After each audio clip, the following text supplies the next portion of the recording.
If it is true that the United States Navy is using a drag queen for its recruitment efforts, and this is not just some CIA social experiment to see how gullible we are as a nation, maybe we are finally reaching the limits of tolerance and freedom in this nation.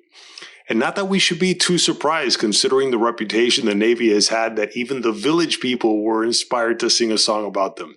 There has always been a gay theme to the Navy, and this is clearly no offense to any friends or family who have served in the Navy either. Thank you for your service, especially since I never had the courage or the discipline to serve in the military myself.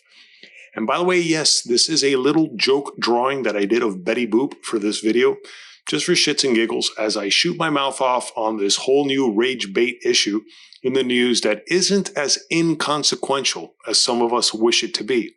Because unfortunately, freedom isn't free, thanks to sadistic psychopaths who will kill you if you don't kill them first in their quest for power over others. And when it comes to our military and armed services, we need people who are ready to take on that very real challenge, especially with World War III looming in the headlines as well. And it doesn't matter if looks could kill or how sharp RuPaul's stiletto high heels might be.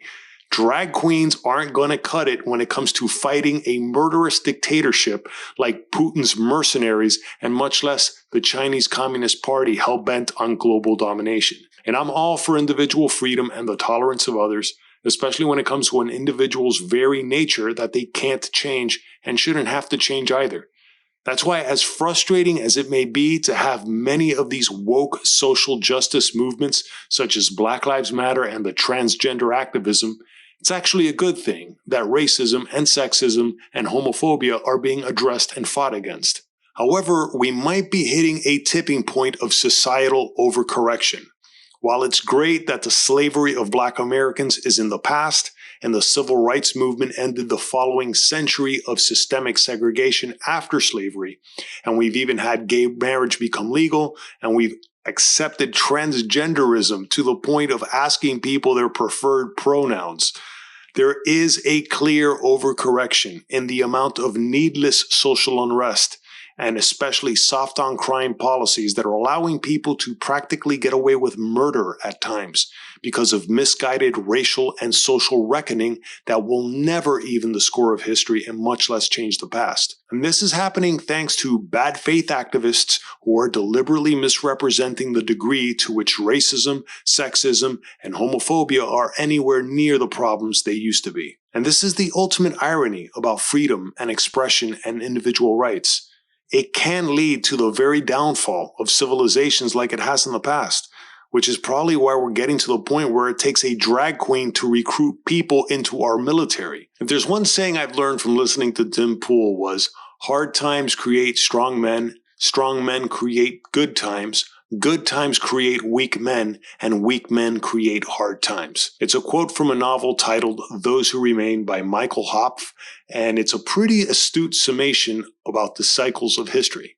Yet it's not an immutable law of physics either.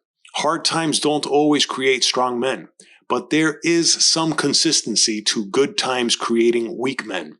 And I shudder to think even I'm an example of that, which is why it's not for nothing I still like drawing cartoons as a middle-aged adult.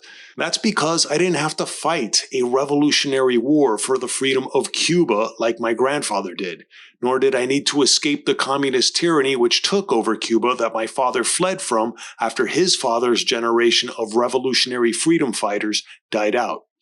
It's a shame that the very conditions of life put us all in a state of having to constantly struggle just to survive, only to discover that when we do find some relief from the struggle, we lose the edge that helped us enjoy life a little too long. And I'm not suggesting, and I'm certainly not wishing to have to fight in a war just to prove my manhood or live up to the legend of men like my grandfather.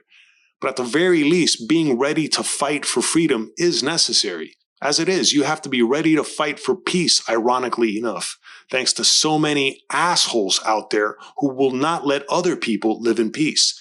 Yet because of all the good times we've experienced in this country, all the immunity that we've had from invading autocratic regimes, each generation seems to become more comfortable and complacent than the previous one. Which is not to say all Americans have become soft, not at all. Enough of us love watching the UFC, if that counts for anything. And just think of all the extreme activism from both the left and the right. How Black Lives Matter and Antifa activists are willing to riot over false narratives about systemic racism, and the Proud Boys and quote-unquote Oath Keepers that stormed the Capitol on January 6 over an equally false narrative about a stolen election. Clearly, there's still a fighting spirit among many Americans. But we're wasting our time and energy fighting ourselves over manipulated lies by media companies and their owners who don't care how they make their money. And to what degree all our internal bickering is due to good intentions gone awry or bad faith activism masquerading as good intentions, that's hard to tell. But what isn't hard to tell is that there are truly bad faith actors who don't even bother hiding their intentions for absolute power, such as China's Communist Party and the Kremlin. Not to mention other dictatorships such as Saudi Arabia, North Korea, Cuba, Venezuela, Iran, and quite a few others who could not care less about racism or transphobia and openly view freedom and human rights as a threat to their power. For anyone who has a problem with Black Americans being killed by police when they violently resist arrest, or whether a biological male with gender dysphoria should be allowed to play among biological females, wait until we have a dictatorship like the Chinese Communist Party or the thugs from the Kremlin dictating what they prioritize, namely being in power. The Black Lives Matter activists and the AOCs in Congress will be the first to go, unless, of course, they are already on the side of these dictatorships and will reveal themselves to be the authoritarians they've been all along. The real shame is that we may already be past the line on this issue, because I have to assume that the Navy isn't resorting to a drag queen to recruit people simply to placate the demands of bad faith activists. Considering the Navy seems to be thousands of people short of their recruitment needs, we may very well already be at a tipping point in society where the majority of our youth will only respond to that kind of messaging. I wonder how many Americans born after the 1970s have grown up so fortunate, so free of real worries, that they simply can't comprehend that there are murderous regimes who will kill or even enslave us. It's equally incomprehensible how many social justice activists are willing to believe our military and police are evil, but they have no problem embracing the actual evil of truly authoritarian dictatorships just for the sake of rebelling against their own upbringing.